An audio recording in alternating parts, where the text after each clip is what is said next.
משפחה יקרה, בוקר טוב. מה אצלכם? אצלנו כיף, הכל גן עדן. אנחנו עוד מעט יוצאים, השעה עכשיו 8:44,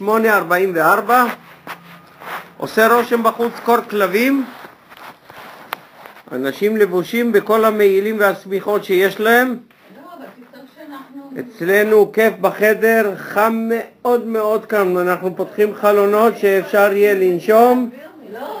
אנחנו עוד מעט יוצאים, מזג אוויר מעולה, הבנות אומרות, הוא יופי, שלא תדאגו, בכלל לא חם, בכלל לא קר, הכל בסדר, אין שום בעיות, הן לא רוצות שתדאגו. מזג אוויר יופי, לא יורד גשם. עכשיו הולכים לחנויות, הולכים לקנות, סוף סוף אנחנו הולכים לחנויות לקנות משהו. לבנות אין מה ללבוש, אין להם לא נעליים, לא תיקים, לא חגורות, לא כלום.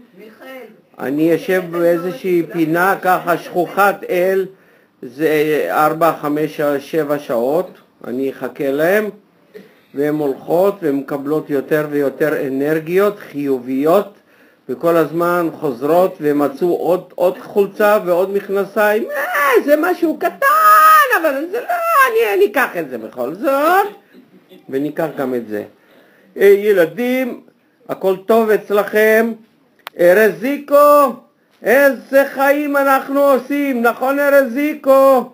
אנחנו עושים חיים משוגעים, נכון? רואי קיקיקי, אורי ושירלה וכולם, אנחנו עושים חיים, מקייפים כל הזמן, ויש לנו מלא שוקולדים כאן וחדר מלא אוכל, ואנחנו כבר לא יודעים איפה לשים את הדברים מרוב שהכל מלא. ואמא צועקת שאני אומר שטויות ושאני מדבר דברים לא הגיוניים, אבל הכל נכון. אני בכל מקום מחכה 3, 4, 5 שעות וקונים, ואנחנו בדרך חזרה סוחרים ג'מבו ואנחנו באים הביתה. הם יחשבו שקנינו להם.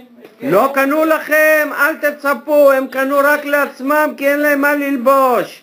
אז חבר'ה, שיהיה לכם כל טוב, אנחנו תכף ומיד הולכים הביתה, המון נשיקות, ביי ביי.